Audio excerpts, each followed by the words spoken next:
Hello simmers and welcome to Amsterdam Airport in the Netherlands for the flight today, where we will take a closer look at the SSG 747 v2.1. That's the 747-8i. And as you can see, the airport is quite busy with AI traffic, and the AI traffic is provided by Traffic Global. I have bought that add-on last week, and I'm actually quite happy with it. But we'll get to see more of the AI traffic in a minute. Like I said, the video today will take a closer look at the 747-8i v2.1, which is quite a mouthful, by SSG. The livery today, KLM livery, is fictional. KLM doesn't operate 747-8Is in real life. KLM still has 8 747-400s, and the last one of those is due to be retired somewhere in 2021. So within 2 years from now, we will never see a 747 in KLM livery again, which is actually quite sad if you ask me. I really love this livery on a 747, and the 747s will be replaced by 787 Dreamliners and 777s. From a business point of view, that makes perfect sense, but as an aviation enthusiast, I actually think it's quite a shame that we will not see the Queen of the Skies, the 747, in this beautiful blue livery within 2 years. But having said that, let's take a closer look at the 3D model from the SSG 747-8. And as you can see, it is a very nice rendition of a 747-8i. And the cargo version is due to be released later. I have bought this add-on a couple of weeks ago, maybe a couple of months already, since I already had the V1. And if you own the V1, you get a discount on this one. And what they have done is they have completely rebuilt the 3D model. And there are some big differences. One of those is that the windows are now actually curved out of the 3D model. In V1, the windows were part of the textures. So if you had a livery with windows, then you saw windows, but if you had a livery without windows, there were no windows on the plane. They were just painted on the 3D model. And in V2, the developers have implemented the windows in the 3D model. Another improvement is that the doors can now be opened and closed individually, where in V1, if you press doors, all the doors would open or all the doors would close. And now each and every door can be operated separately. Another big difference is the tail section of the airplane. Both the horizontal and the vertical stabilizers are redone in very large detail. Get rid. And as you can also see, the use of PBR, physics-based rendering, throughout the airplane. At least the 3D model from the outside is done to a very high standard. So let me just jump into a free camera view. And let's walk a bit up to the landing gear, see what that looks like. Again, very, very nice 3D modeling on this v2.1.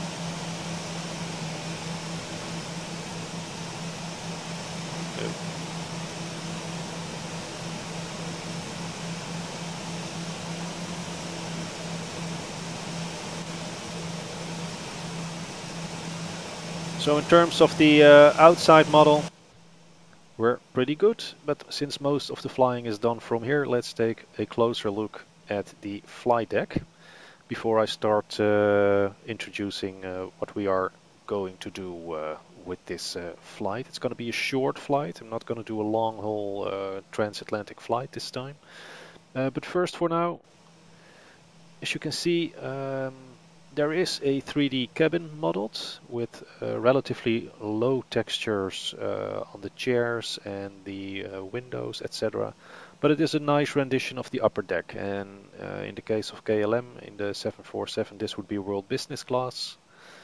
And KLM has economy class, economy comfort, and business class. They don't have a first class as some airlines do. Here are the stairs to the landing at the doors. That's modeled, but that's as far as you can go. You cannot operate the doors from within the cabin, and that's the only bit of cabin that is modeled. So it's low res, and only part of the cabin is modeled. I don't mind that, but I know some people are quite into this stuff. If you look at the back of the seats, oh, it's just very low res imagery. But for those of you who like to know, a partly 3D cabin is modeled. And what you can do, what most of those people really like, is get wing views like this one. So if you're into that stuff, know that it is possible to some extent in the SSG v2.1 for the 747-8i. From now on I will just call it the SSG 747-8. So let's close the door. Well, if you take a look around the flight deck, also in here they said they completely redone it. That is true to a large extent, but as far as the textures on the chairs go, I don't see a lot of difference from V1.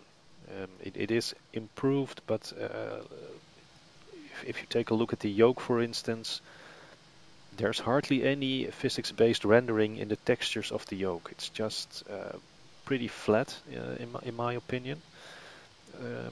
So in terms of the textures, I think there is still room for improvement. But having said that, it is a good rendition of a 747-8i flight deck. A big upgrade since V1 is that most of the buttons can now actually be pushed and operated separately, but we'll get to that during the startup phase for the flight. Another big improvement is that they have implemented an electronic flight book, an EFB, which enables you to set weight and balance and some other options. So let's take a closer look at that, because the first thing I want to do is take a look at the options in here. So we have ground service. If you press here, you can connect or disconnect the GPU. You can open or close doors. So let's open the door and some cargo doors. And here are some options. You can close or open all doors, the cargo doors, the service doors, the on-gate doors. You can engage or disable pushback, stuff like that. Then there's fueling. So you can set the amount of fuel in the airplane, and it will automatically distribute the fuel over the separate tanks. And you can set some payload information to your liking. There's an option to manipulate sound levels and channels. And you can, in the options section, set your preferences in terms of showing or hiding yokes, rain effects, the metric or the imperial system, and the time it will take the airplane to align. You can reset the checklist, and that's basically the options in the EFB. So if we take a look from the outside now, we will see that the cargo doors are open.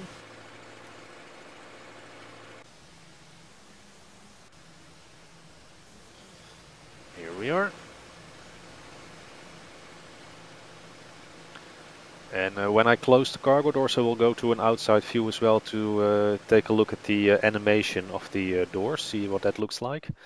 But for now, we are on ground power, which is a good thing. So let's start by putting some power into this airplane. So let's switch the battery on and set the external power to on. We can then set the nav lights to on. We don't need logo lights for now. And what I will also do is set the IRS to nav, so we can start to align whilst I'll talk you through the plan for today. So let's first initialize our position and have the IRS aligning. So we are in Amsterdam, Echo Hotel Alpha Mike, gate is Echo 22. And this is our GPS pass, so let's nav align on that position. And the origin for today will be Amsterdam, and I will get back to the rest in a minute, because the plan for today is to take off Amsterdam runway 18 left, fly a low pick 3 echo departure, climb to 6,000 feet, and then start our descent into Eindhoven airport for a touch and go runway 21. Climb out, make a left turn heading north towards Artip, and then a left turn towards Spijkerboor, and then another left turn for an ILS approach and landing into runway 18 center in Amsterdam. So that should take us roughly 1 hour flying time, plus the startup, etc. So I think this is going to be roughly 1.5 hours worth of video. Having said that, the alignment process has now begun, and it will take 7 minutes for it to complete. So let's first start by setting the weight and balance for this short flight. So if you go to fueling, you can click here to empty the tanks. You can set a predicted or you can start fueling. I think we now have 12,000 kilos on board. I think the flight for today will take us roughly 12,000 kilos. So let's just put 25,000 in here so we have a nice margin. So you press 10 twice and then 5 times on the 1, 25,000, start fueling, and that will load the fuel into the airplane. In terms of payload, let's say we have 45 tons on board, so let's say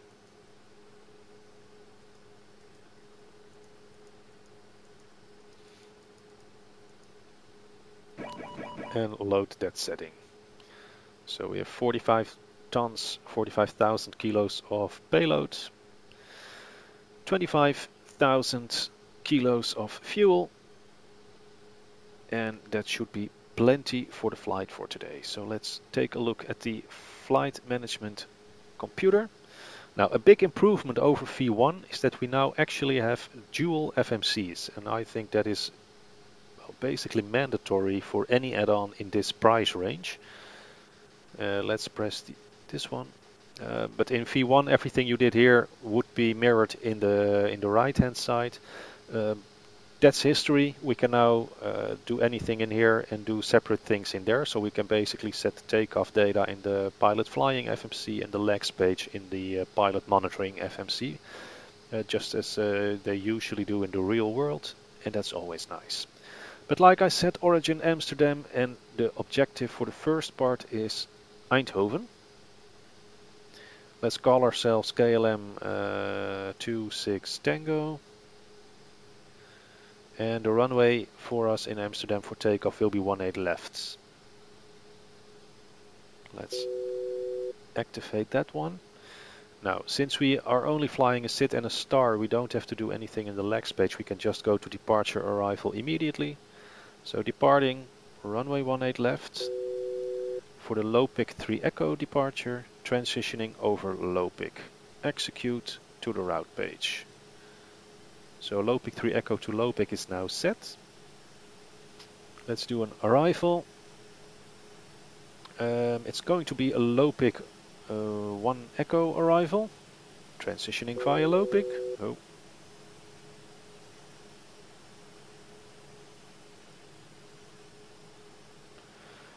With an approach for runway 21.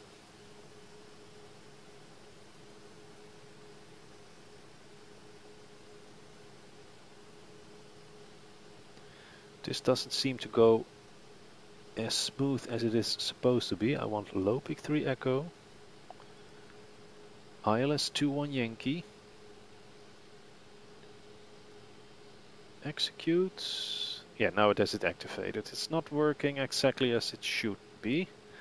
But let's go to the route page and check what we have here. See it in the legs page, low pick, and then it's going to be that one. So get rid of the discontinuity, execute that one.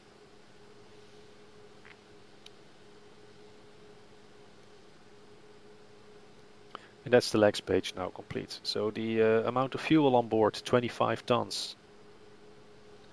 That's set, so we can go to the performance initialization. If you take a closer look at the CDU, you can see the gross weight in here. If you press the left line selector key number 1, that will automatically fill the zero fuel weight in there. Let's say I want 10 tons in reserve. I will fly at 6,000 feet. And my cost index will be 50. The crew center of gravity is something that I cannot find. I cannot find it in the EFB, so that would be rather nice if they could implement that in maybe a future update. But it's nowhere to be found, which is actually quite a shame, since you are capable of entering it there, but I can't find it anywhere. So that might be down to my incompetence, but it would be nice if it was given in the electronic flight book. Now the outside air temperature is -2 degrees, it's freezing. We are relatively light, so let's make it a derated takeoff 1 with a normal climb. And if we go to the takeoff settings, we will use flaps 20 on takeoff. That will give us a V1 126, a rotate of 140 and a V2 of 155 and a trim setting of 7 units. But let's start by dialing the 155 into the MCP. That's the mode control panel for the autopilot, which is this part, and that should be 155.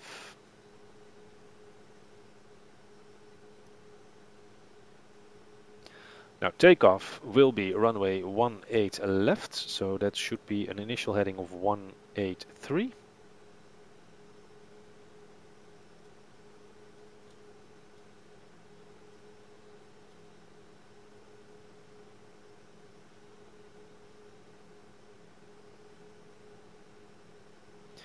And we're climbing out to 6,000 feet. So that's also set. So now we have the flight management computer set. So let's press the legs page in there. Let's continue to take a look at the overhead panels. Now everything you can see here, or at least not everything, but most of it is now clickable. And I think the biggest improvement in the overhead has been made into the fuel pump system. In V1, if you pressed, for instance, this pump here, the overdrive forward, you press this once and all 4 pumps would be engaged or disengaged. And there was no way to operate them separately.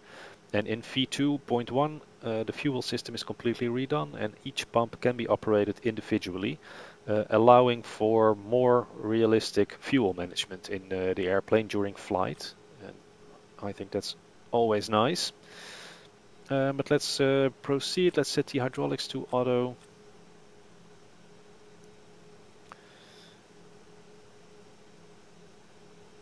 Let's see.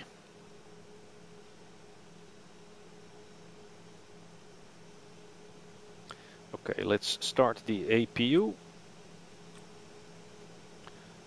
because we are now arriving in the phase of the pre-flight where we can actually start working towards starting the engines. So what we can also do is set the auto brakes to RTO, reject the takeoff, switch the flight directors to on. And what I also would like to do is to show you a little bit more of the Efus information. Now in here you can select which screen you wish to manipulate. So if I press this one, and the green light on top of that is illuminated, and I press any of these buttons, you will see that this screen will change to the setting that I have. So if I, for instance, would like to know the electric system, I can now change that in here. Normally I will have this one on nav and have the lower display down here show the information that that I would like to see. So I can set the engine information in there. There is some status for some different systems, so it gives a nice overview of different systems. I can have the electrical system in here. I can have the fuel system in here, which shows you the amount of fuel per tank. There is the ECS, the environmental control system, basically the air conditioning. Flight controls, and that shows me that the step trim is now 7.5 units. And we needed 7 according to the flight management computer, so let's reset that to 7.0. There we are. And what we can also do is take a look at the hydraulic system. The doors page shows you which doors are open and closed. So right now the cargo doors and the front left door are still open. We have the landing gear with the brake temperatures. Now the info is not modeled. What is modeled is checklists. So there is an interactive checklist that you can operate with the cursor control down here. So for the pre-flight test we have to check the oxygen levels. Well, this is the oxygen mask, but nothing is modeled so to test that. So let's just say that we've done that. And you press the select button and that will set the, I think first the parking brake and the fuel control switches to green, because the fuel control switches are cut off and the parking brake is set. There we go. Oxygen was tested, so press select again. That will mark the checkbox. And then we have the flight instruments for heading and altimeter. And we don't have the altimeter just yet, so let's take a listen to the ADIS.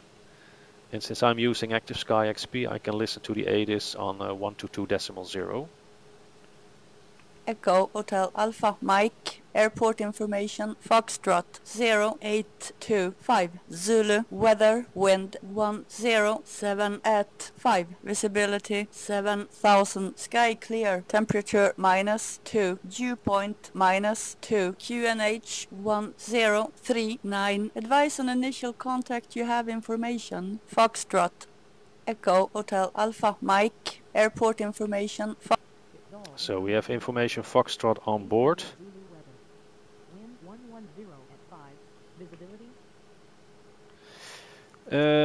We are in a high pressure area with an air pressure of 1039 millibars, where or hectopascals, where 1013 is the standard. So this is quite high, 1039, and that makes for very calm, cold weather today.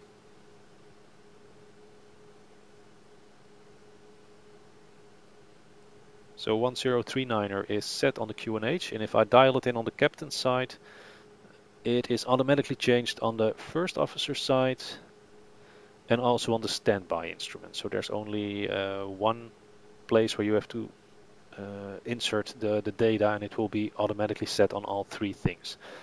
Of course, that's not realistic, but it makes it playable, and the developers have always clearly stated that it was never their objective to make a super realistic add-on.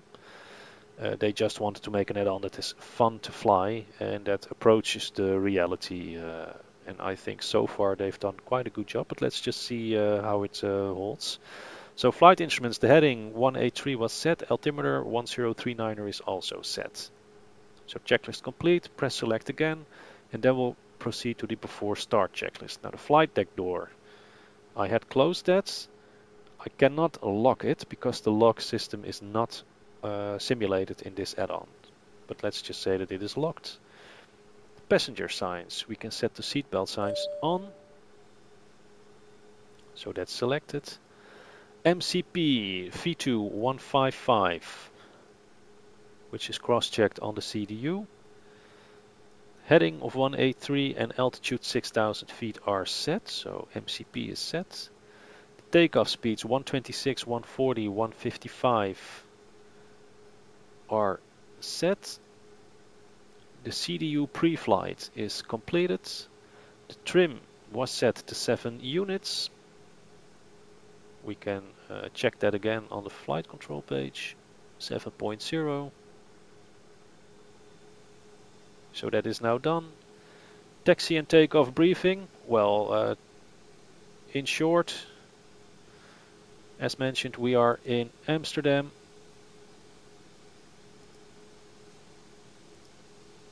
That's the departure, I don't need that one.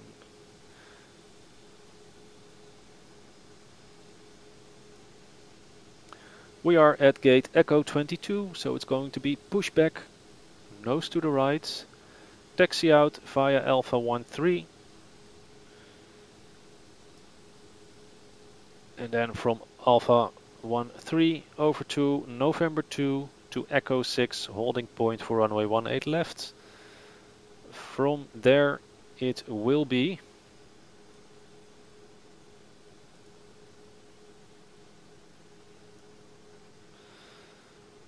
takeoff with an initial heading of 183 until we reach 500 feet, then a left turn heading 163 to Echo Hotel 029 on the Lopik 3 Echo departure towards Lopik. And the only thing that we are going to do is we will not pass Lopik at 10,000 feet, we will climb to 6,000 feet and then start a descent into Eindhoven. So that's the taxi and takeoff briefing. For takeoff, I will run up the engines to about 50%. Press the auto throttle for the takeoff. Below 80 knots we will stop for any failure. Above 80 knots below V1 we will only stop for fire warnings or control surface problems. Above V1 we will always take off, climb to a safe altitude of roughly 6,000 feet, assess the situation, contact ATC and plan from there. In case of a aborted takeoff, we will make a full stop on the runway, assess the situation, decide whether to evacuate the airplane or to taxi back to stand. And that's basically it. If there are no questions, that's the taxi and takeoff briefing completed. Now, the beacon is not yet on. We have started the APU. APU generators are available, so let's switch them on. That sets the external power to available. We can disconnect that in a minute. We set the APU bleed on. And there's the valve light. That should extinguish in it. Yeah, that's nicely done. So you press the APU, the valve has to open, and that is simulated. Isolation valves are open. The engine bleeds are open. The packs are off. The click spots are not great yet. So that's all done. Let's set the engine pumps on. Now there is a thing about the fuel system, and we're just going to check whether that works. So if I go to the fuel system in here, you can see the distribution of the fuel over the tanks. And what you can see is that main 2 and main 3 have more fuel than main 1 and main 4. So in terms of fuel management, what you would like to see is that all engines are fed fuel initially from main 2 and main 3 until the amount of fuel in main 2 and main 3 is equal to main 1 and main 4. We need the overdrive pumps for that. What I'm going to do is deliberately keep the overdrive pumps off and see whether we get a warning for the fuel pump configuration.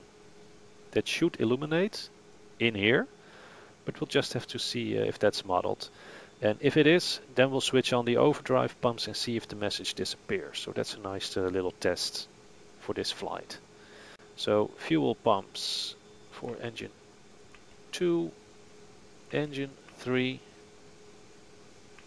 and engine 4 are now on.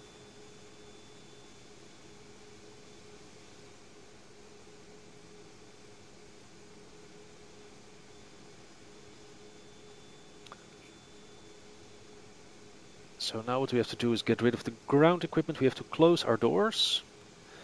And like I said, I will go to an outside view.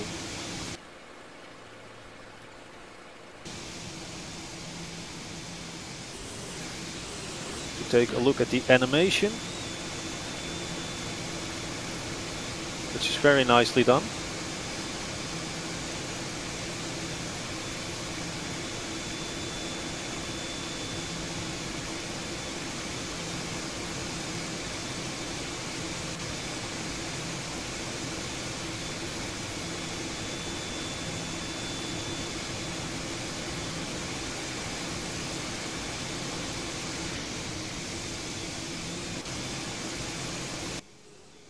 So very nice animation on closing the cargo doors. Let's close entry number 1 as well. GPU is disconnected. We are now running on APU power. So what I will do is set up a pushback. Let's use better pushback.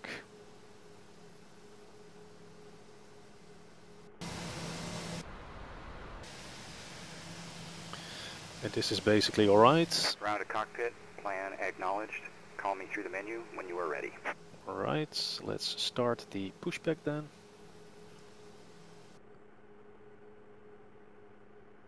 Ground to cockpit, tow is driving up. Let's release the parking brakes and set them back so the gate can disconnect. And we'll switch on the beacon light. Now there are two options, only the lower and both the lower and the top beacon lights, and for now I will set it to both. And the beacon light set, that's the before start checklist completed.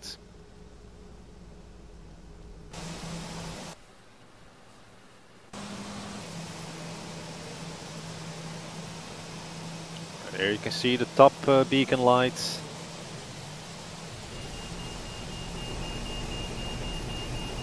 As well as the lower beacon lights, both are now on.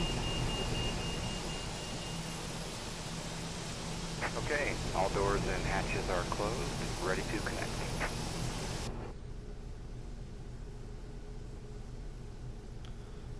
So I will arm LNAV and VNAV, and what we can do on the range is still zoom in. So we actually have a very nice view of the taxiways at the airport here.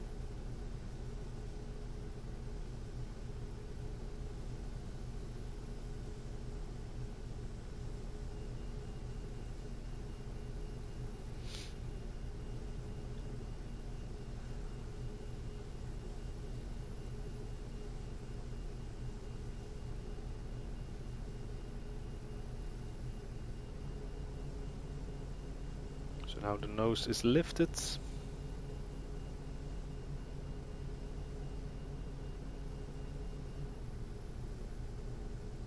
So connected and bypass pin inserted. Release parking brake. Brakes released, clear the push. Starting pushback, and you may start engines. Roger, starting sequence first 4, then 3, then 2 and 1 simultaneously. So what we'll do is we'll start up engine number 4 first, then number 3, and once they are running we can start 2 and 1 almost at the same time. Everything seems to be alright. The APU is running, APU bleed is on, the bleed valves on the engines are open, the trim air is off, and the fuel pumps are on. So let's start up engine number 4. Now I know in the 747-400 when you pull the starter, the center here is a light and that will illuminate. So that's the center of this knob should be turning white. That is an extra indication to actually see. Oh, 24 already. Oh, that's fast. Fuel flow is opened. Like I said, the the white light in the center of this knob is to indicate that it is actually pulled out and that the starting sequence is running. And I suppose that is the same on the 747-8, but I'm not sure. But this doesn't seem right to me. It would be pretty cool if they could implement that, that when you pull it, that the center would turn white, that the light would illuminate. Anyway, engine number 4, starter cutout. So let's start up engine number 3. Take a look in here. Yeah, the spooling up of the N2, that's pretty fast. I'm not a real world pilot, but it's not that fast. So we hit 20 and open it up.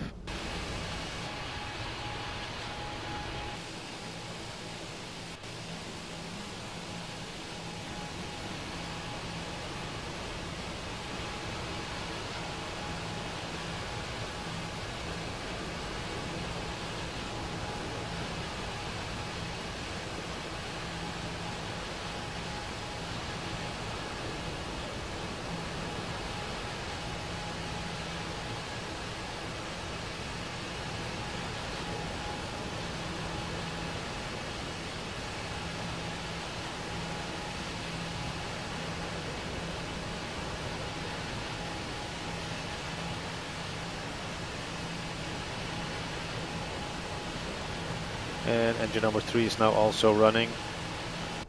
Quite a nice animation. Operation complete. Set parking brake. The brakes are set, clear to disconnect. Disconnecting tow. Stand by.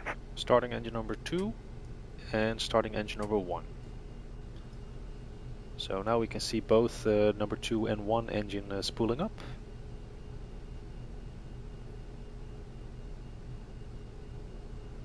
(20) and 20. So the fuel flow for both engines is also opened. Exhaust gas temperature is rising.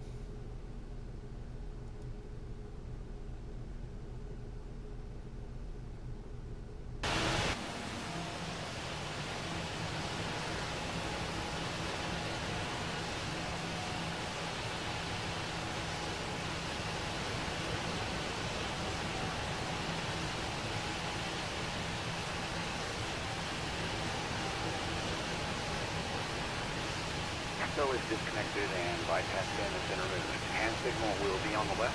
We'll see you next time. Have a safe flight.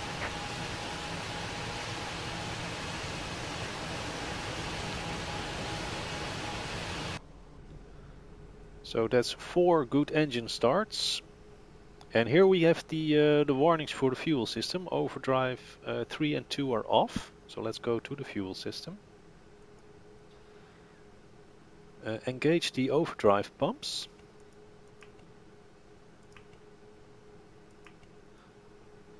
Verify that the warnings are now off and that the fuel system is actually online. We have the hand signals received.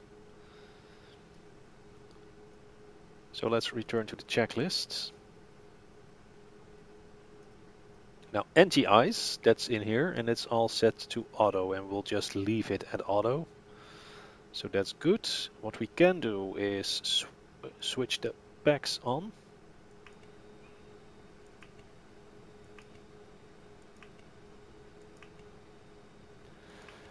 And the recirculation fans.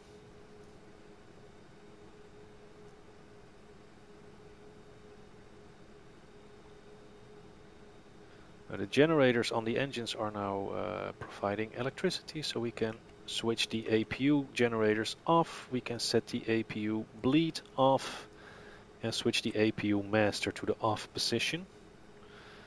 We can then perform a flight control check. So full lefts,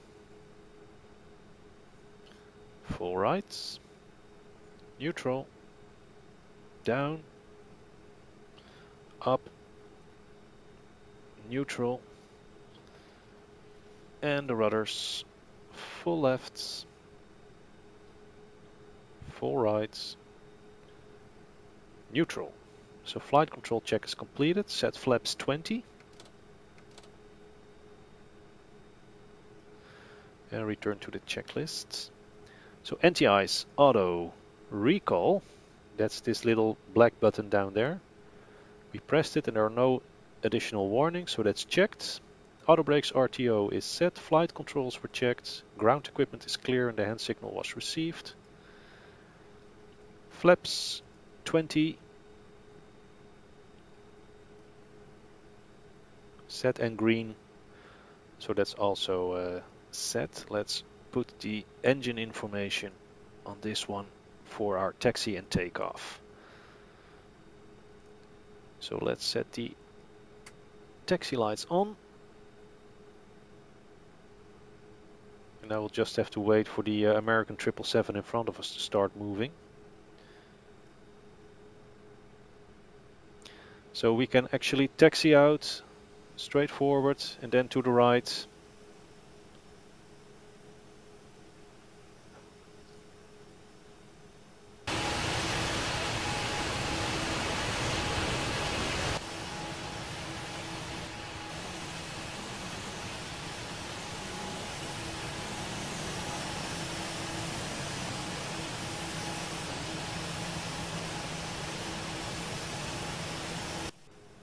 What we have to do is switch the transponder on.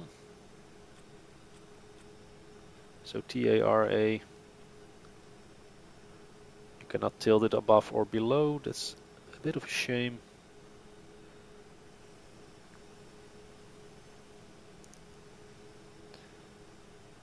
And now it's a big aspect of the pilot life waiting, just waiting for the American to clear.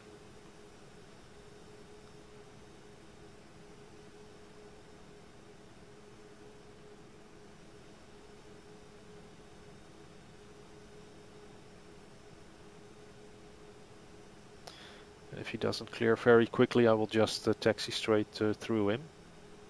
If you have Traffic Global in the settings menu, you can switch on or off the collide with user option. I have it switched off precisely for situations like this, because I'm not going to wait 20 minutes for some damn AI plane to start moving.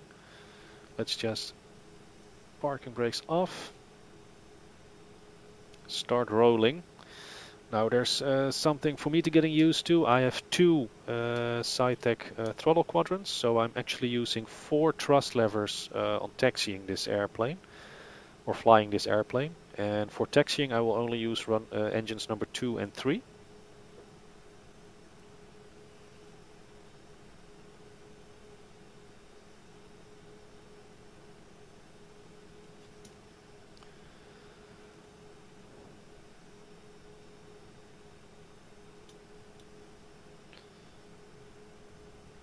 So we'll just clear this obstacle by taxiing straight through it.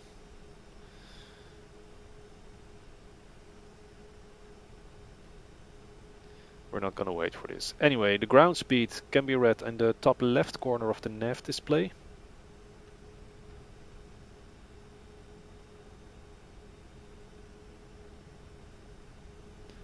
Sorry for this lack of realism, but we just have to do this. So it's left here and then a right hand turn.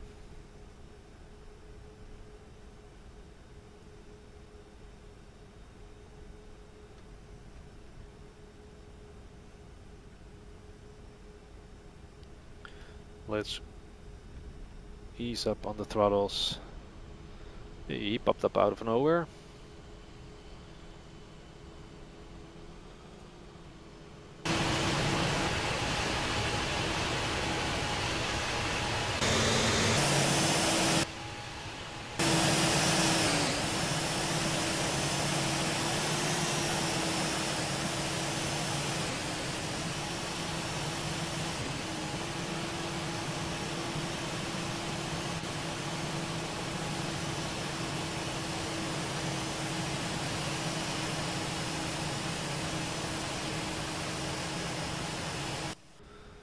.747 is just such a gracious piece of engineering. I love this machine, how it looks. But anyway, here we are approaching runway 27, so before we can cross that we have to switch on our runway turn-off lights, as well as the strobes, to help make the airplane clearly visible for any traffic that might be on final through either runway 9 or runway 27. With all the lights, it's mandatory to switch on your strobe lights when crossing a runway. So there's an extra visual cue for any pilot on final approach to see that there's an airplane taxiing across the runway. Approaching.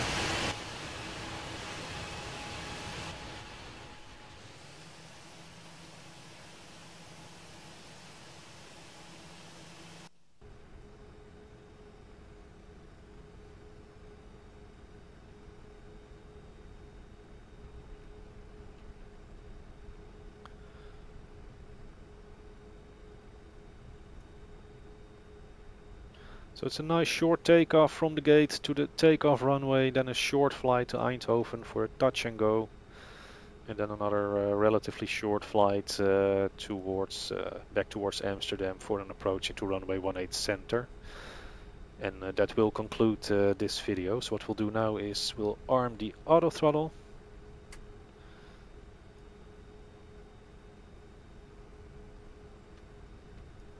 I can just leave the strobe lights 2 on because we are clear to line up runway 18 left.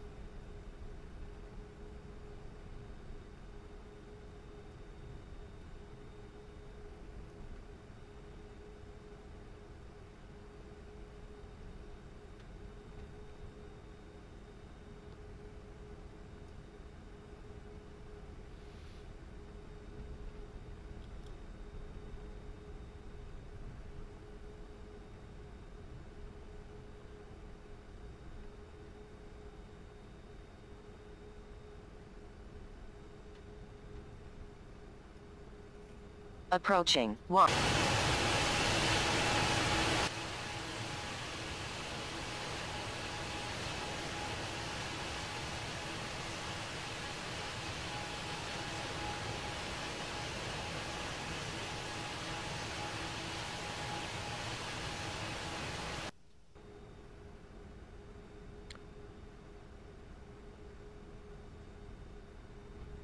On runway 18 left. Check, 18 left is verified and correct.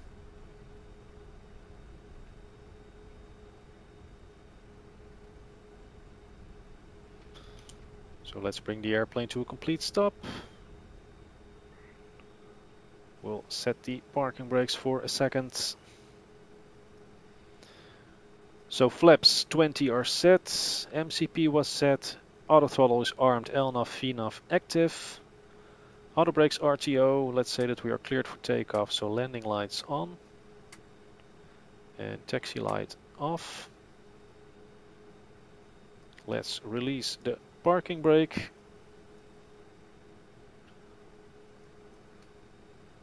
Engage power.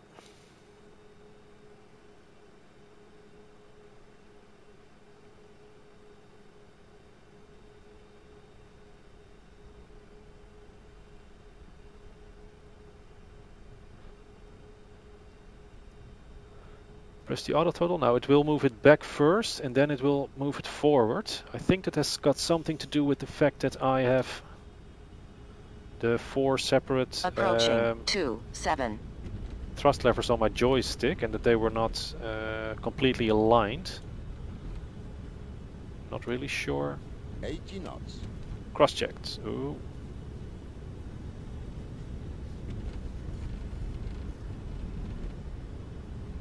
V1.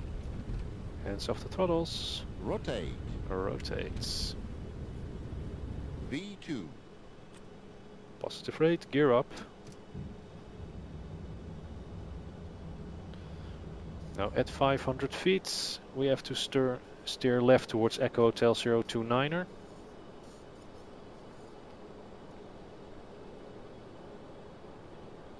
.500 feet, so left hand turn.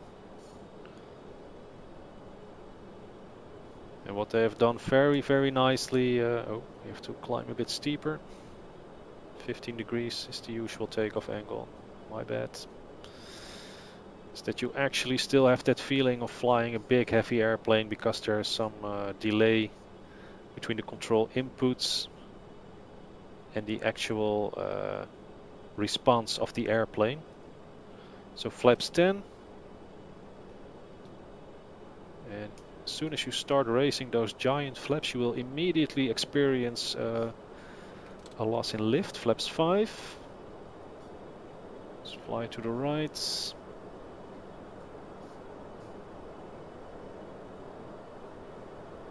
Flaps 1.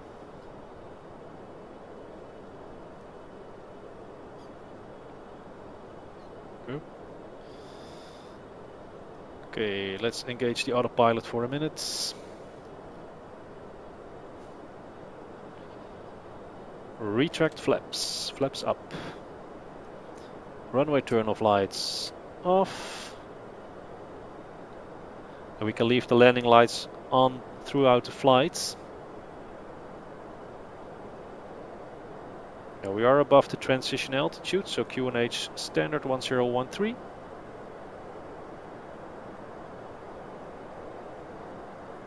And now what we have to do is take a closer look at the charts for Eindhoven,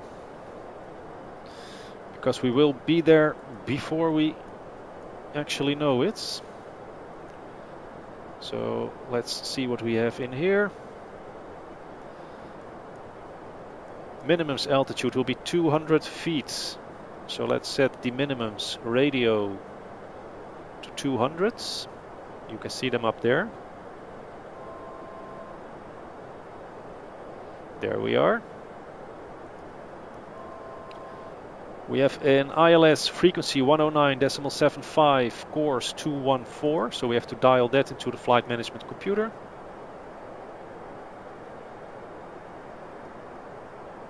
So nav radio 109.75-214 is set, but it's automatically derived, so we have to set it manual 109.75-214. You can see here the little A, that's for automatic. If I enter it here manual, this will transfer from A to M, mic for manual. There we are. The approach reference, I will make a flaps 25 approach. Speed 153 for a touch and go, so we will leave the auto brakes off and the speed brakes disarmed throughout the approach.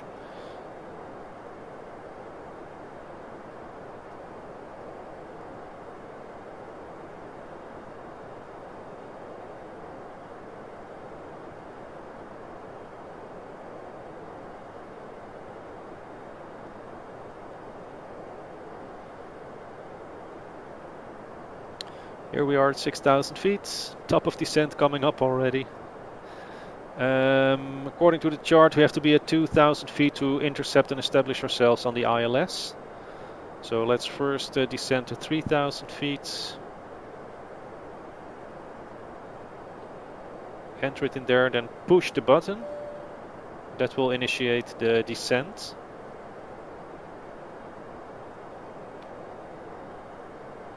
Let's take a quick look at the fuel system.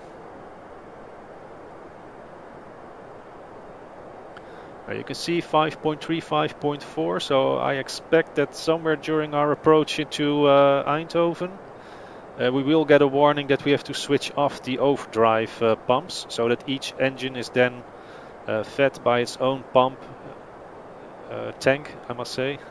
And each tank has the same weight of fuel in it. So let's go to the checklists. After takeoff checks was completed, the descent. Recall is checked. Notes are checked, auto brakes are off for a touch and go. The landing data, VREF 153, minimums 200. Set. Approach briefing is completed. Now, the transition altitude in Eindhoven is also 3,000 feet. We are descending to 3,000 feet, so we will just set it back to 1039. And let's have a listen to Eindhoven.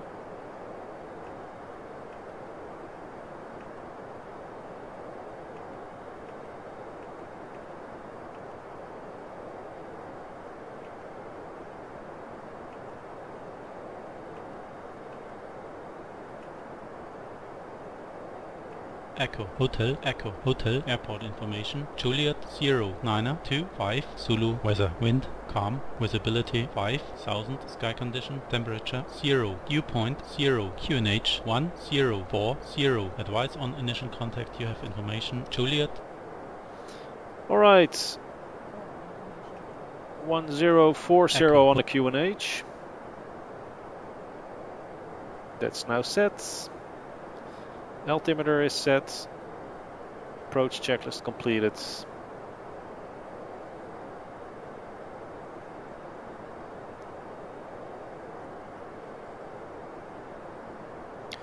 Now what I can do already in the flight management system, in the legs page, is after Eindhoven I can enter RTIP.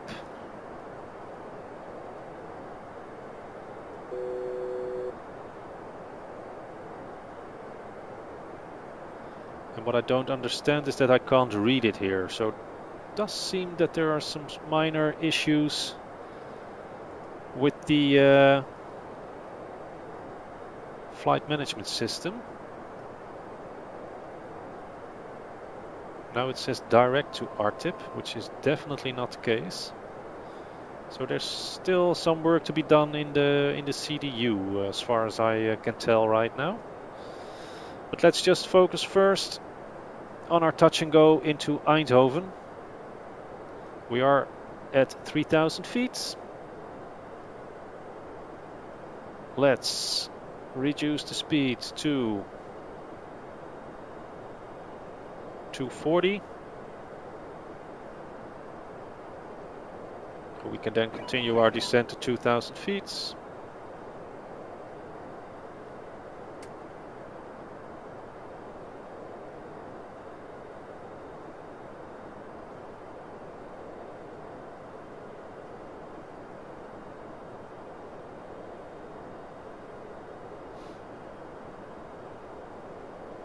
We're still 20 miles out. Now what would be pretty cool if they could add a feature in the EFB for like a browser, so that you could enter charts.navigraph.com, so you could actually have your navigraphs on the flight management or on the EFB. That would be pretty cool.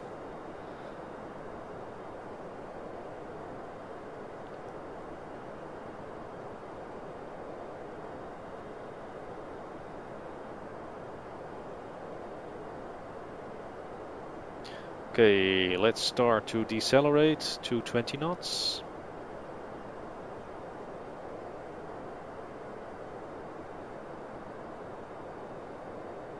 Altimeter setting. 1040 is set and cross-checked. Set flaps 1.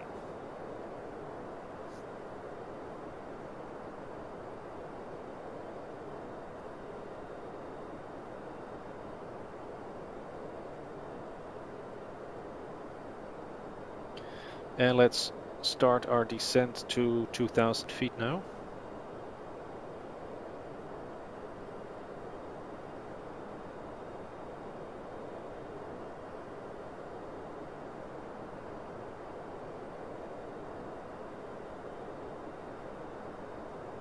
Reduce the speed to 200.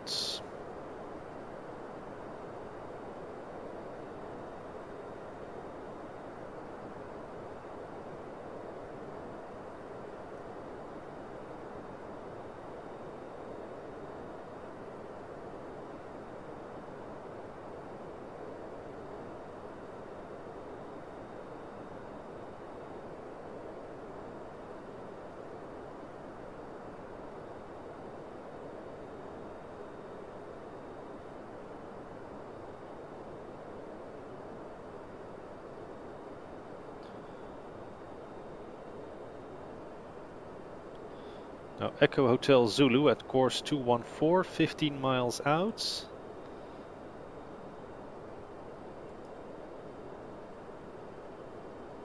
It is identified.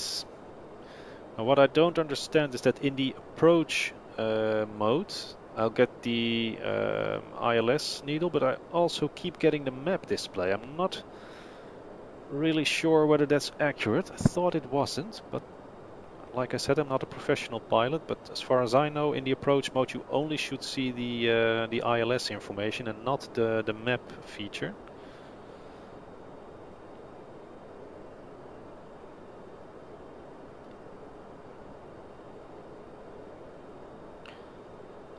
Let's reduce the speed further, 190.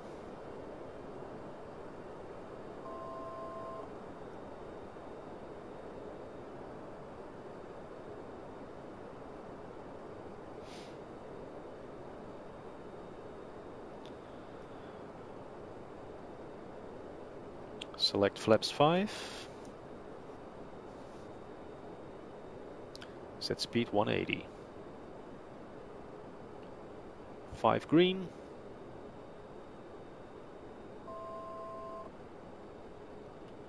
Altitude 2000 feet. Speed is dropping. Now the auto throttle is kicking in to correct that, but the speed is already 10 knots below what we've set. That's actually quite a strong margin, 10 knots.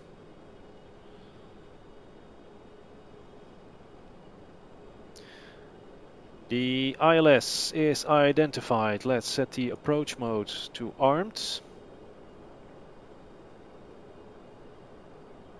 And we'll just intercept and establish ourselves on the ILS at 180 knots.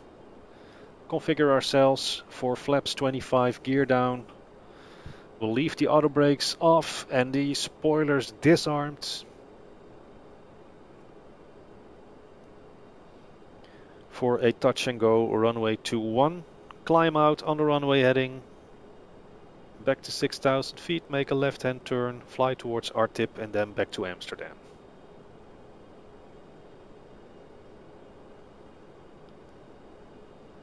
Quick look at the fuel situation.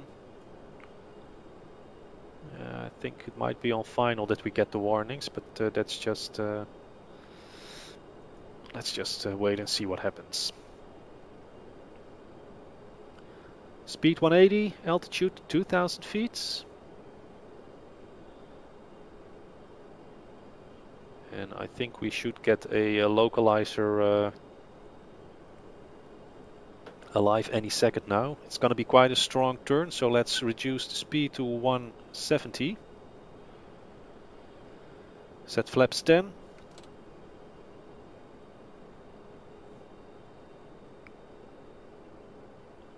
Flaps 10 green, speed 160.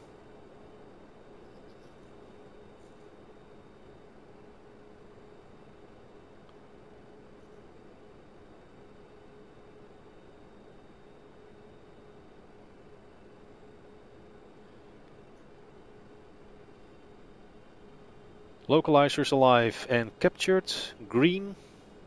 Missed approach heading is set.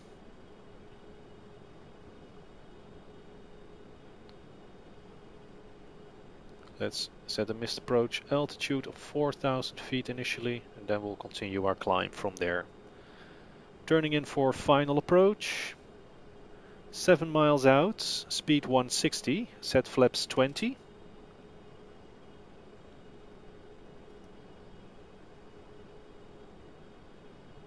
Should be able to see the airport by now.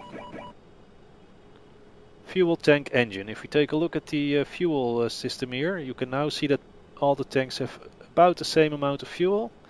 So now it wants us to switch off the overdrive pumps, so let's do just that.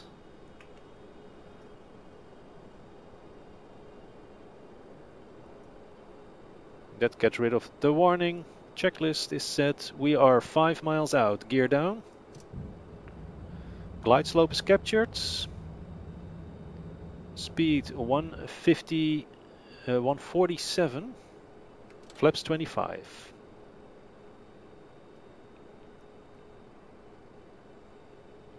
Visibility is a lot worse than the 7,000 that was mentioned on the ADIS. We have runway lights inside now. So here's what we'll do.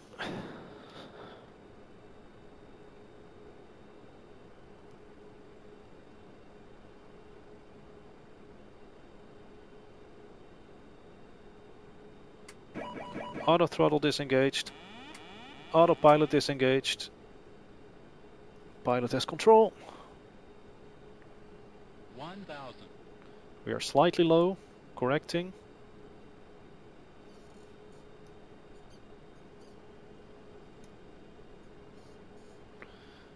With a light tailwind, only 2 knots, so that's well within the limits. But we have to correct our altitude. We are slightly Approaching. low. 2-1. 2-1 is verified and correct. Runway is in sight.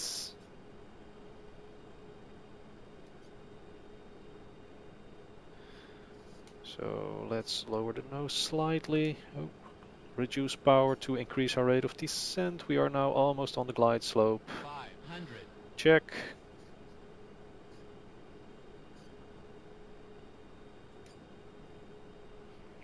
$400.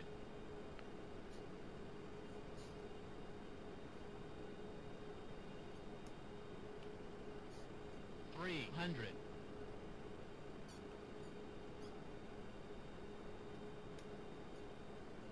200. Minimums. Continue, touch and go. Glide slope. Glide slope. 100.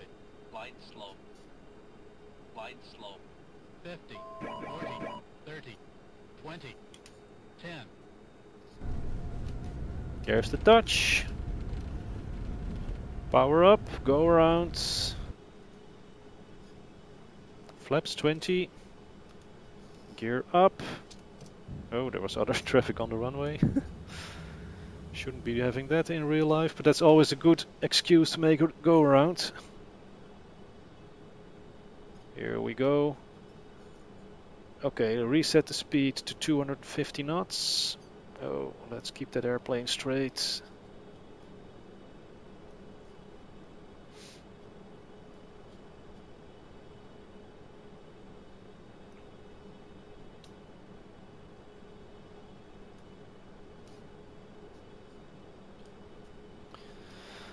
Engage, auto throttle.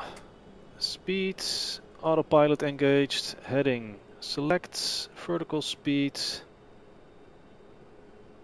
1500 feet per minute. Increase the speed to 180. Flaps 10 is selected. Increase the speed to 190.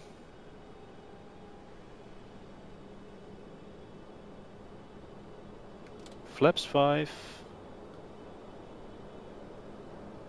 210. Flaps 1.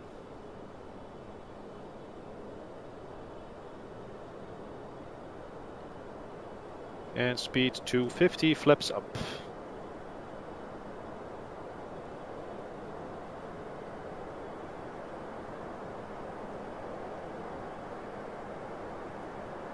Now it's overspeeding, so the accuracy of the auto throttle system isn't too great. Not too much blown away by that one. So let's continue to climb 6,000 feet. Climb 2,000 feet per minute. Let's make a left-hand turn.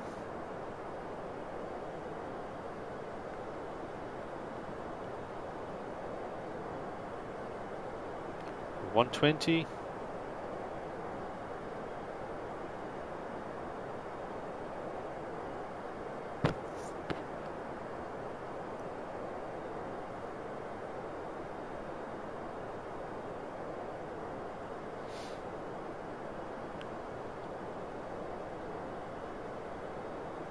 Altimeter setting.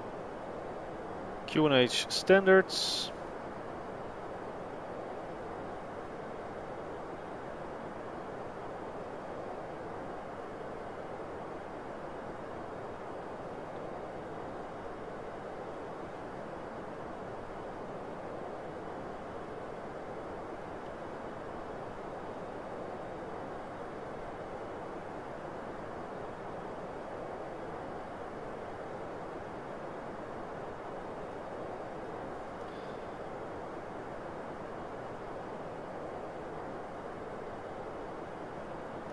And continue a further left turn heading 030.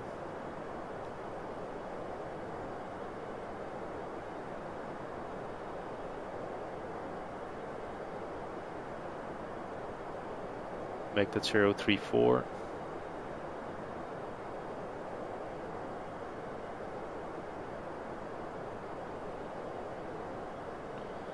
And continue to climb, fly level 080.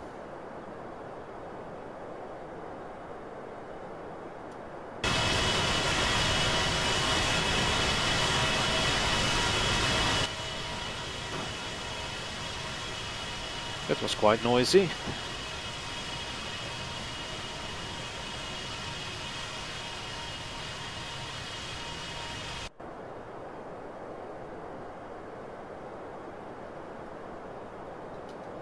Okay, let's take a look in the flight management system.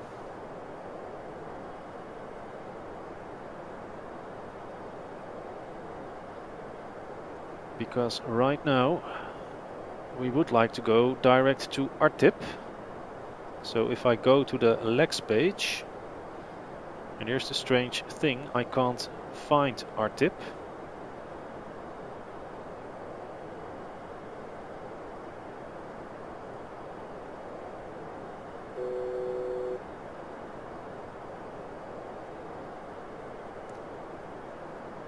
It's doing something,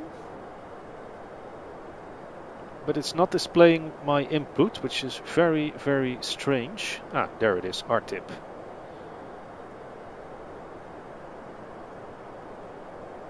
Execute.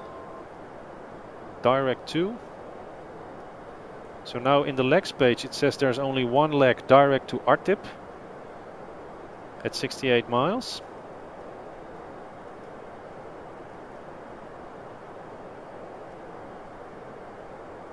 But in here it wants me to do a very strange turn.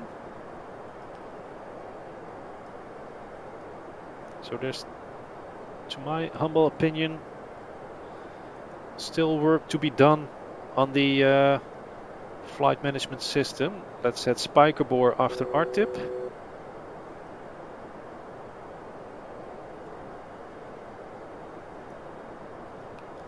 And then go for an arrival.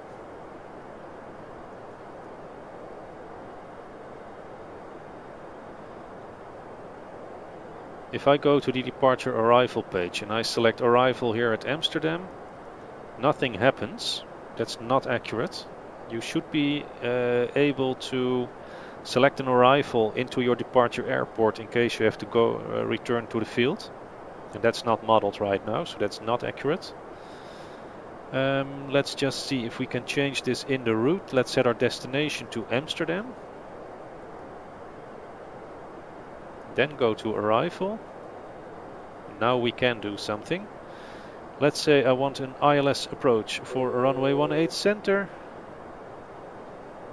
via RTIP. Execute. Go to the legs page.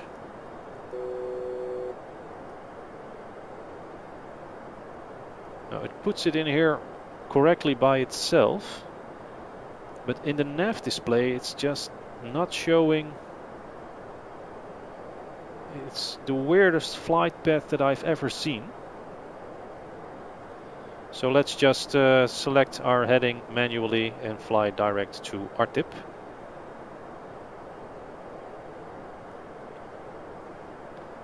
So let's fly to the north and then we should be alright. We're not going to fly this Z shape, we're just going to fly straight towards RTIP. And I really don't understand why it doesn't give me a direct line when I enter it in here, because that's exactly what it should do. It just wants me to make that weird zigzag and we're not going to do that.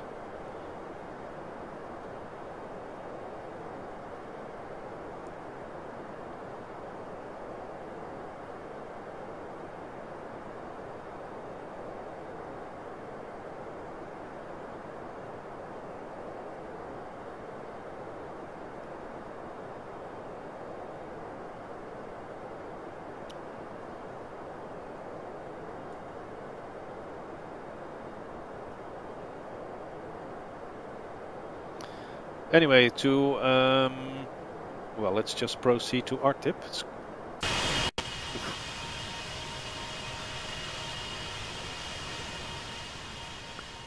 It's a bit of a shame that the temperature and the dew point are about the same. That makes it one foggy world. And that makes it actually quite boring. So what I'll do is I'll skip the video here and I'll be back with you guys as soon as I'm starting my... Oh no, here we are. We have something to see. Whee!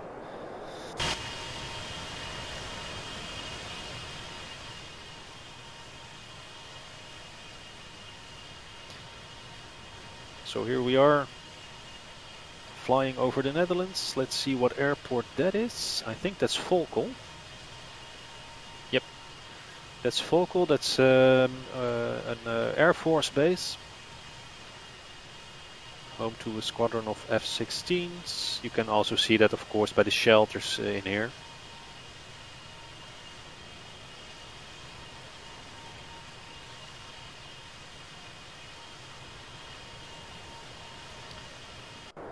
But since we are now flying towards Artip, let's take a look from the outside perspective on that touch and go that we just performed. That's actually quite nice.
So the landing gear animation seems quite alright, although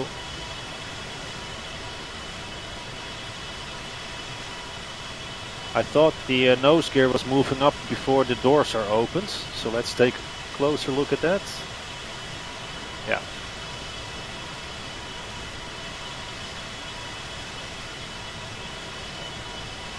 But in itself, very, very nicely done. Let's return to our active flight. So when you... Hey, why is my autopilot disconnected? Oh. Heading select, altitude hold, 8000, speed 250, auto throttle is engaged. Okay, so when you return to your normal flight after a replay, something happens to the autopilot. It will disengage parts of itself. So there's still a little bit, some little bugs with this airplane. Still can't figure out why the direct to RTIP isn't working as it is supposed to be.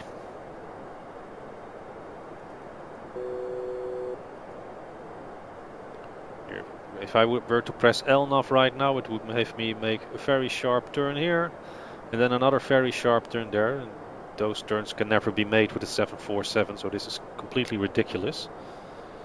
Let's just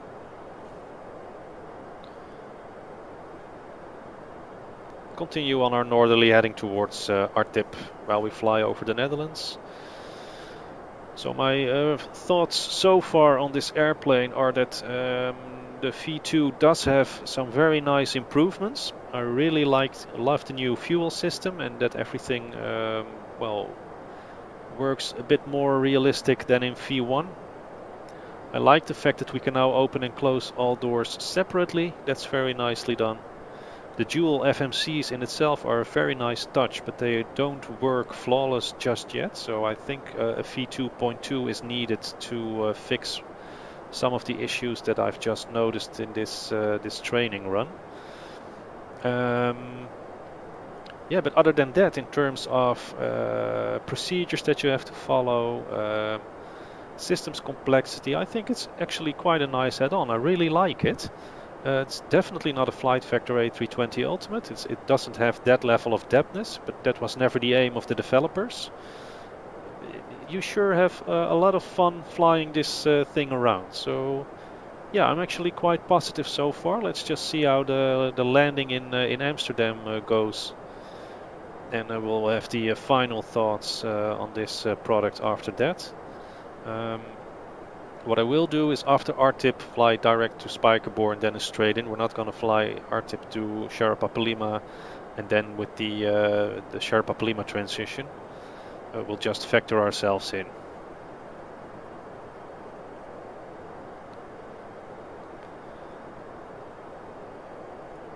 So what I can do right now is to... Because right now we are flying there. If I switch from high en route to world map, you can actually see where we are. And that's near the Waal River.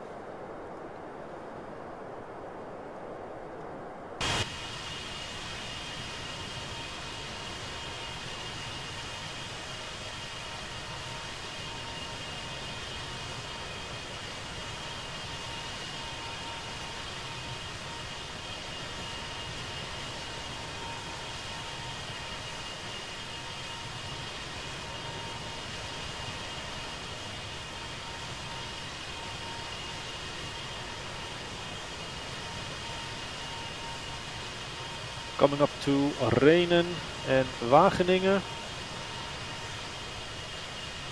This will be the city of Wageningen. Then this is Bennekom, Ede, the A12 highway.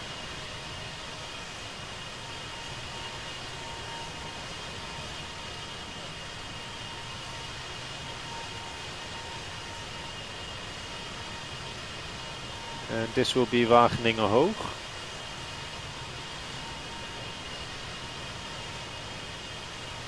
Ede with the hospital probably down there. Veenendaal.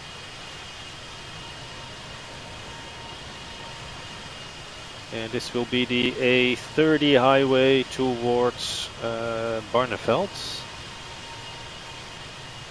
It's this highway.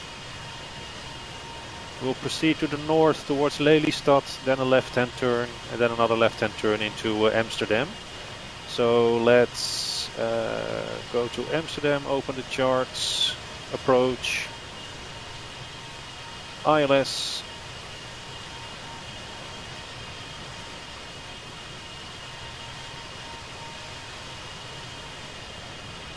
And here's what we'll do. Instead of from RTIP to Sherpa-Palima and then the transition, we will just fly from RTIP straight towards the end of the ILS area for a final approach into 18 Center Amsterdam.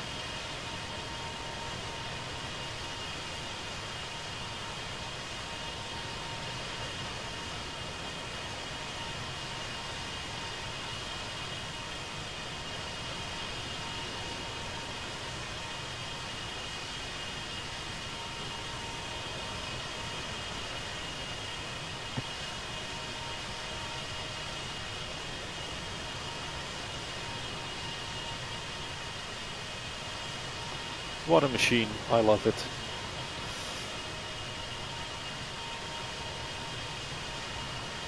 Anyway, this is Barneveld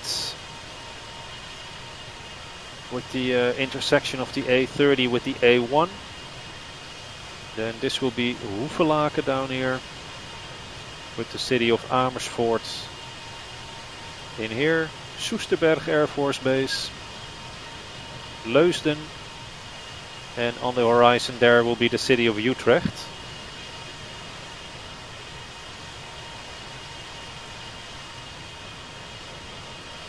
And down there is Lelystad Airport already.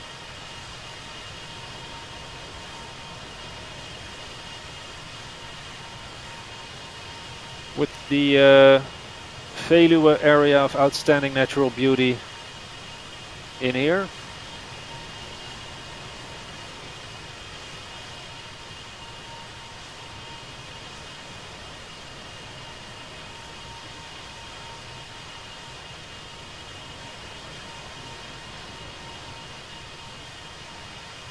This will be the town of Zeewolde, Nijkerk. It's a lovely day for a flight over the Netherlands.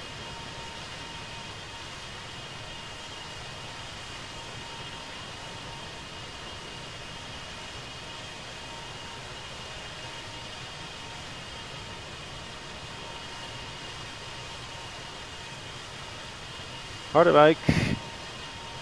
This will be Ermelo with the military base down there, I think. No, here. This is the military base. So then we have Spult.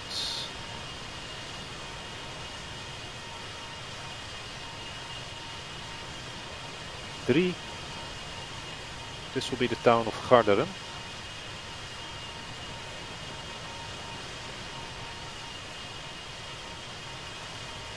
With Uddel, Elspeth. Excellent visibility on this flight. Almost making it a VFR flight right now.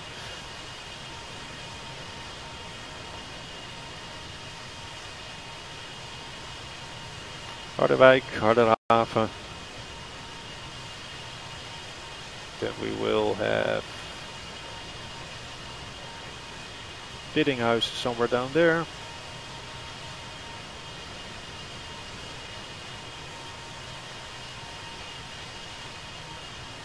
But this is the city of Harderwijk, very old city. Not too big, an old fisherman city. Because the land that you see here is one big polder. Everything surrounded by dikes and the water pumped out of it. And this used to be sea. So here in the old city of Harderwijk, it has an historical inner city. This used to be for fishermen who went out fishing on the southern sea, which was down there. Same applies for the small town of Elburg, which is down there. And nowadays there's a lot of recreational areas. This is a holiday park. There's some campings in there. Wallaby World, or Six Flags Hollands, or whatever it's called nowadays, is down there. The Lelystad Airport,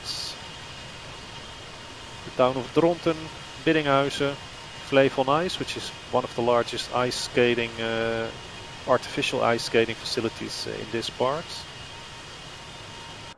Very, very nice. But we are coming up to RTIP, so let's make a left-hand turn. Heading 330 for now.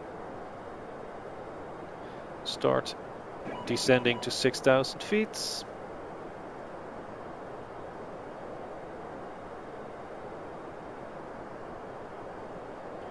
Easy as it goes.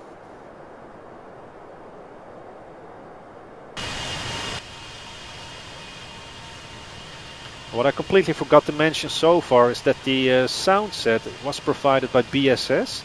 It doesn't appear to be a fully FMOD sound set, but the sounds are definitely very nice. The Lelystad Airport with the newly built holiday charter terminal that is still closed because of all the environmental issues that we are having right now.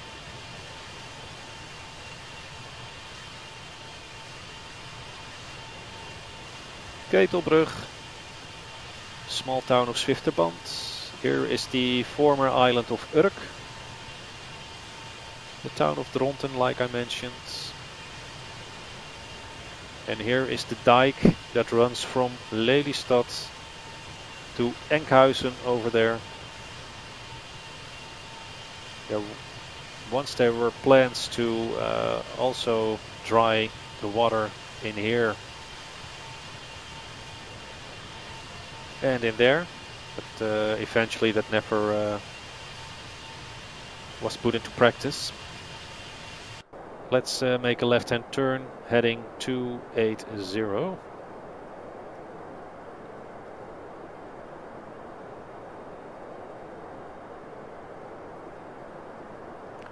And descend to 2,500 feet.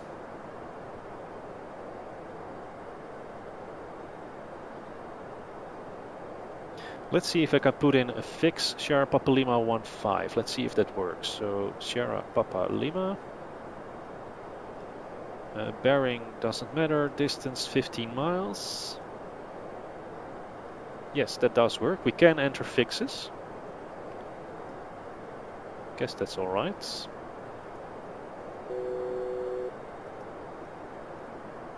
So we need to go Oscar Alpha. No, Echo Hotel 623. That will be the initial point for us. 24.5 miles. At Oscar Alpha we have to make the turn for final, so the ILS frequency is 1095 and the course is 183. Let's go to the nav radio page. 1095 at 182 it says in here. That's also fine by me, doesn't really matter. So that's selected. We can then set our landing configuration, flaps 30, speed 145. Auto brakes, we have a light airplane, so auto brakes 2. And let's arm the speed brakes.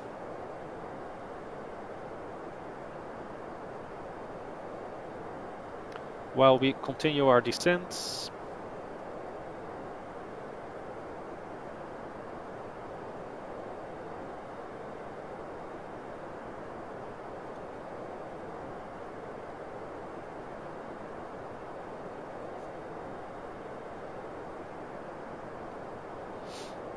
And we have to be at speed 220 before we enter the 15 miles radial from Amsterdam. But we're going to be much slower than that because we will then be on the final approach for the runway. We'll just fly heading 280 for now. Let's see if we can listen to an ADIS.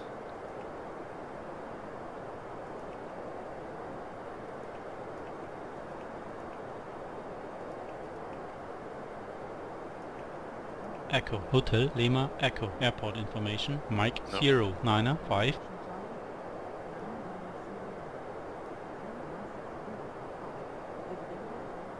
QNH 1040, so that's good.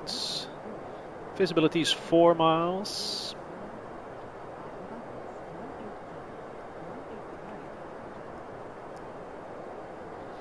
So visibility is rather poor when we start to descend. But since we are already descending below the transition altitude, we can now set 1040. We can increase our descent a little bit.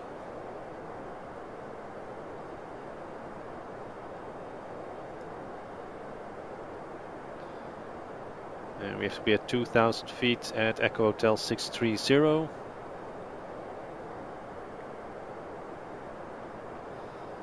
So let's descend 2,000 feet. Start reducing speed now, 240 knots.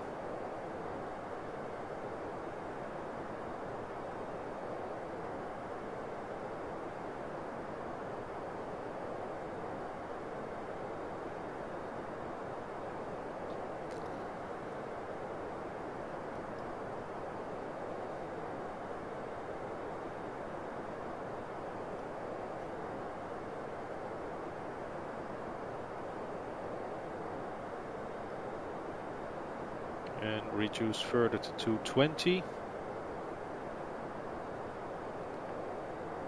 Make that 225.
Reduce further to 10.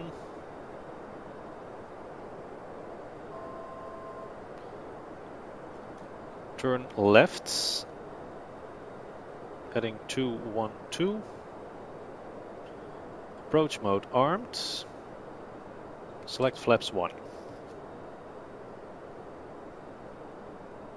Reduce the speed further to 190.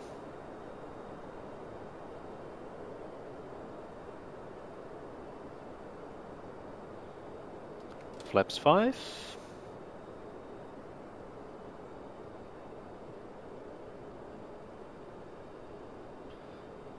Five green, speed 180 knots.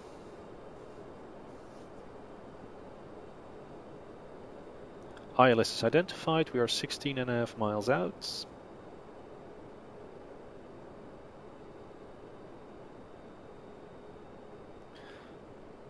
Localizer is alive.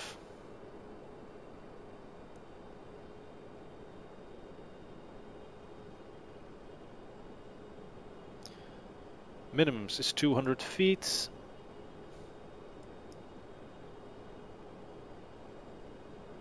And cut 2 ILS will be 100 feet, so let's just switch it to 100.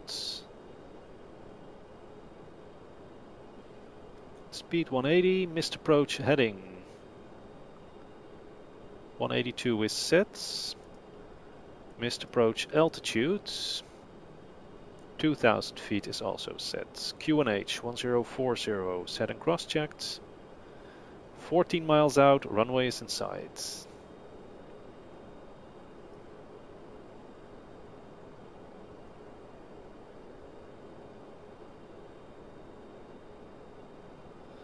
At the North Sea.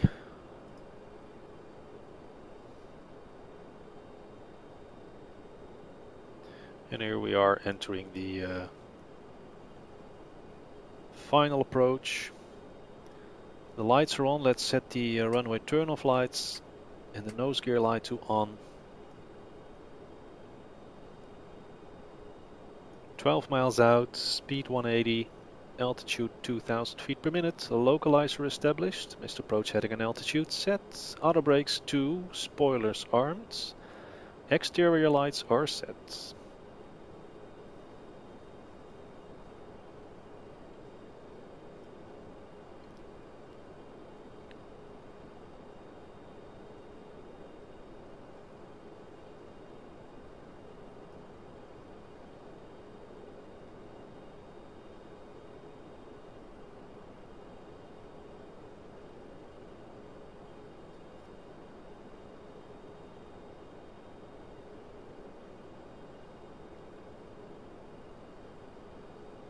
Ten miles out.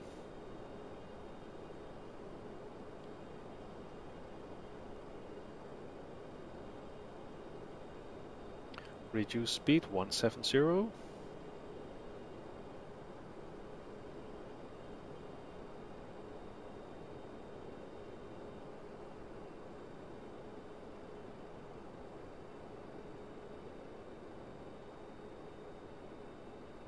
Set flaps 10. Flaps 10 selected. 10 green.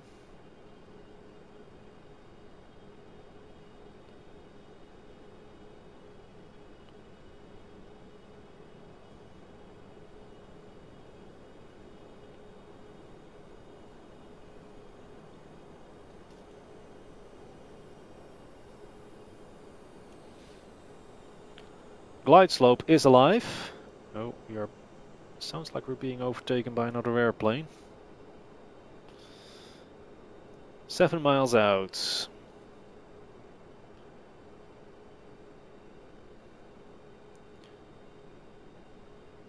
Speed 160.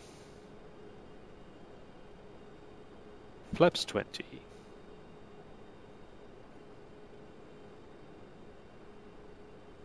Flaps 20 green, gear down.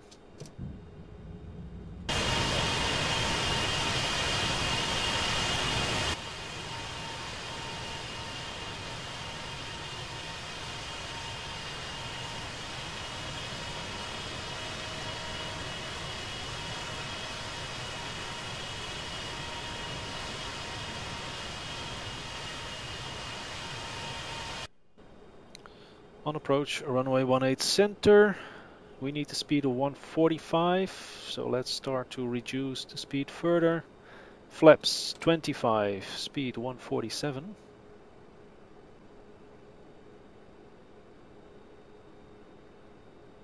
And flaps 30, speed 145 is set. Mr. Approach heading and altitude are set.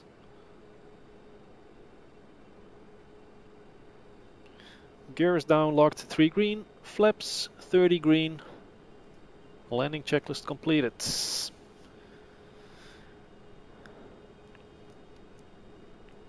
And with everything now set up for landing, let's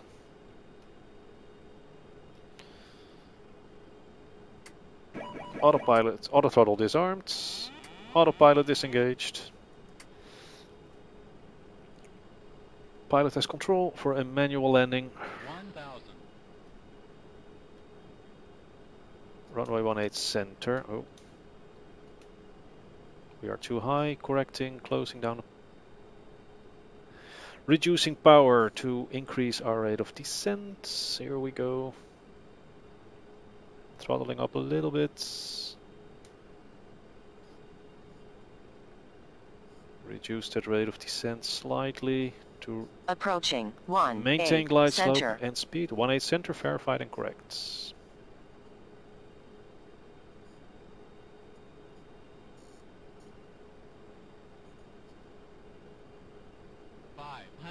Check, 500 feet, stabilized. 400. Slight crosswind coming in from the left, a little bit of left rudder. 300. Slightly fast. Light slow. Low, correcting. Light 200.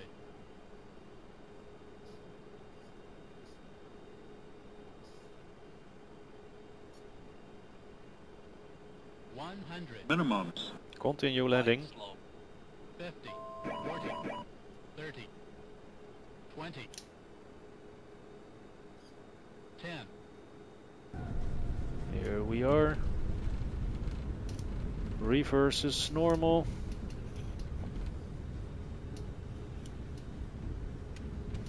Reverse is idle. Auto brakes off. Manual braking.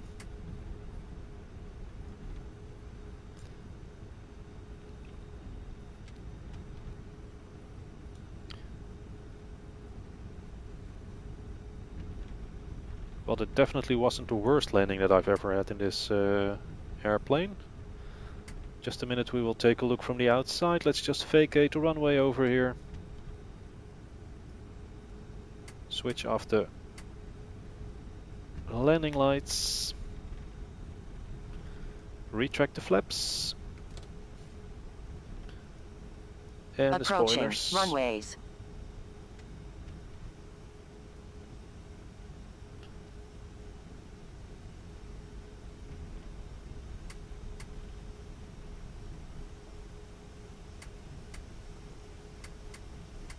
Strobe lights off.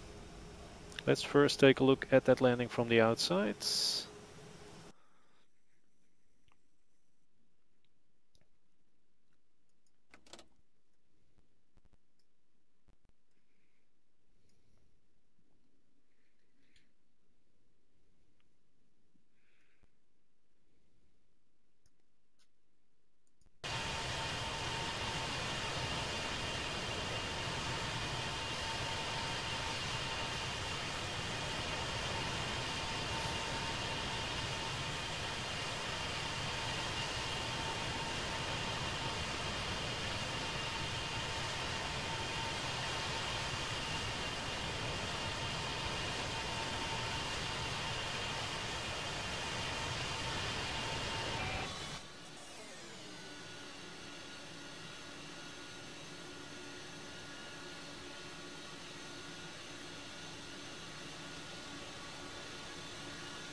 That was a bit too low. Rotate. V1.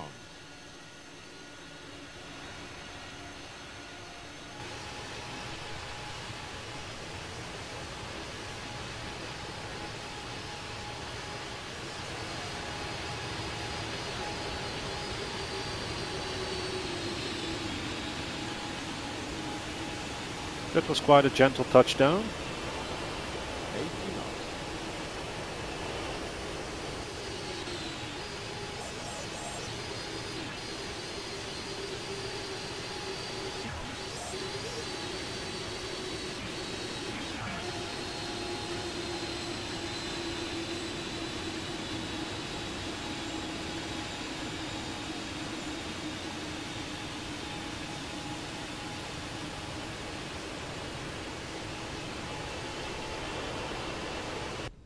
Yeah, I was quite satisfied with that landing. So let's taxi to an available gate and call it a flight for today. So let's use engines 2 and 3 for taxiing. Alright, so this is all off. That is good. Let's start the APU.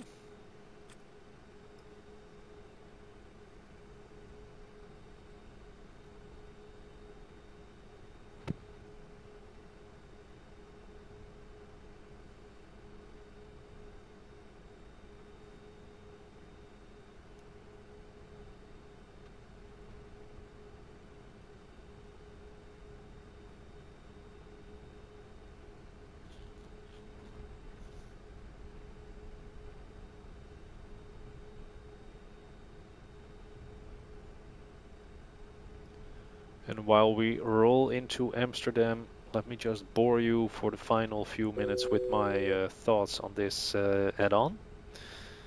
To start off positive, I really think that v2.1 is a big improvement over v1 in terms of, well, there's more complexity, there's more realism in the fuel management.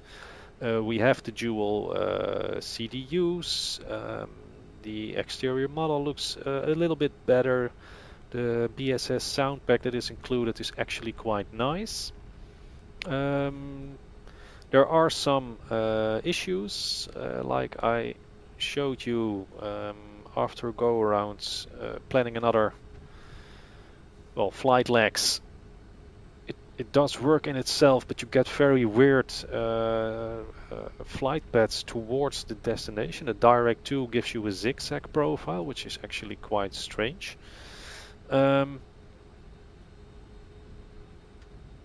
I think in itself it's a very nice add-on, and it has the potential to become one of the better long-haul airplane add-ons for X-Plane 11.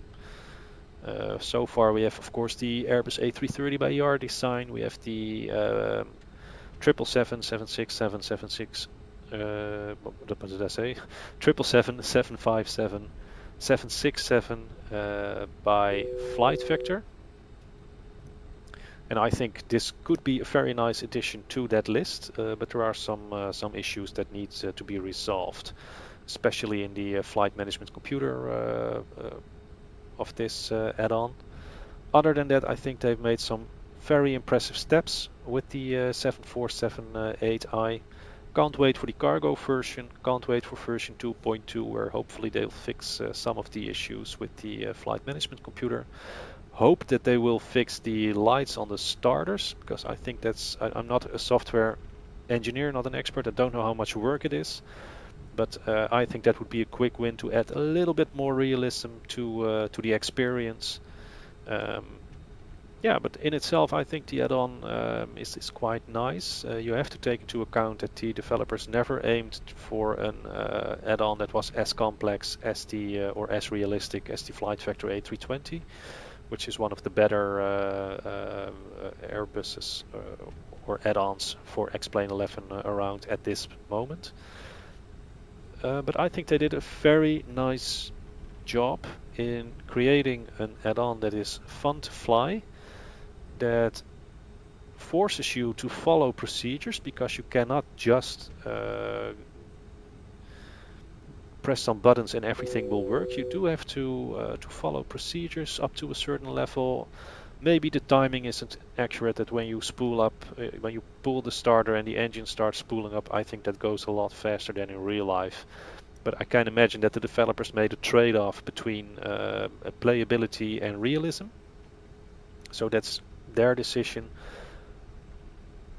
I think I like this add-on. There is still room for some improvement, even within the borders that the developers clearly stated in terms of their realism, but I think the flight management computer, well, that just has to be flawless. Especially if you price your add-on within the same range of the Flight Vector add-ons, that gives you as a developer the obligation to deliver a product that works flawless in terms of flight management system.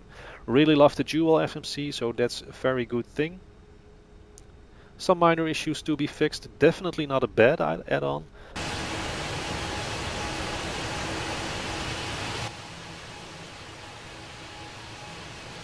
I like this a lot, and I think I will spend many hours with this airplane, flying it around the globe, especially, yeah, like I mentioned, when the developers fix the flight management computer issues. It's just fun to fly. It looks beautiful. It really gives you that feeling of flying heavy metal. Yeah, I can't wait to make a full flight from Amsterdam to St. Martin, Princess Juliana Airport with this one, flying over Maho Beach, very low. But yeah, I think if I had to give this airplane a rating, this add-on, I would give it, with 0 being the lowest, 10 being the highest, I would go for a 6.5 right now. And as soon as they fix the flight management computer issues, I think it will be a 7, 7.5. It's really a lovely add-on. They spend a lot of time improving issues that were mentioned at V1. So if they continue on that line, and they will improve the final issues with v2.1, then I think they have a very, very nice add-on on their hand. And that many simmers will have a lot of fun using for long-haul flights, or maybe short-haul cargo flights when the cargo version is finally released. So let's just taxi into the gate.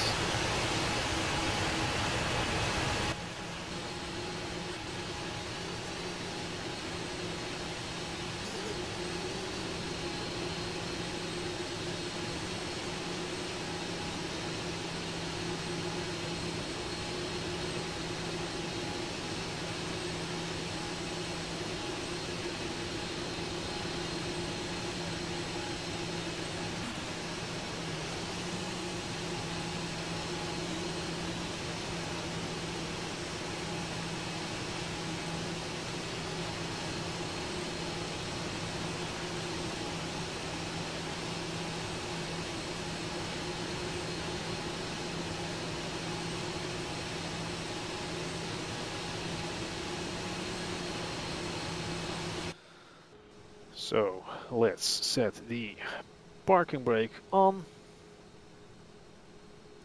Set the APU generators and the APU bleed on. Switch off engine number 4 and engine number 1.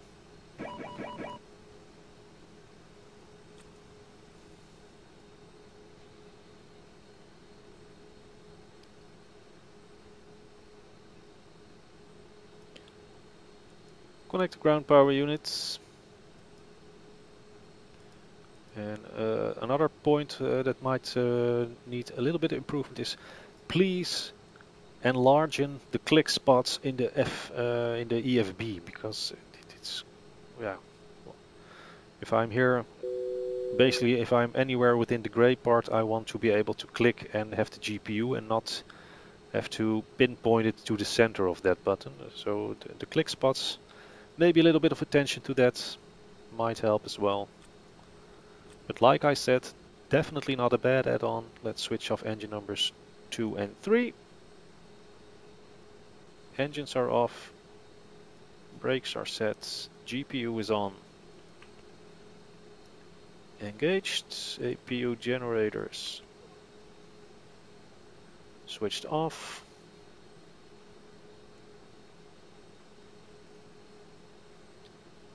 APU bleed is switched off.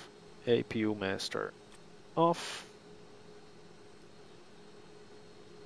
Beacon lights off. And that concludes this video. So let's take a final look from the outside. Let's open the cargo doors and entry number 1.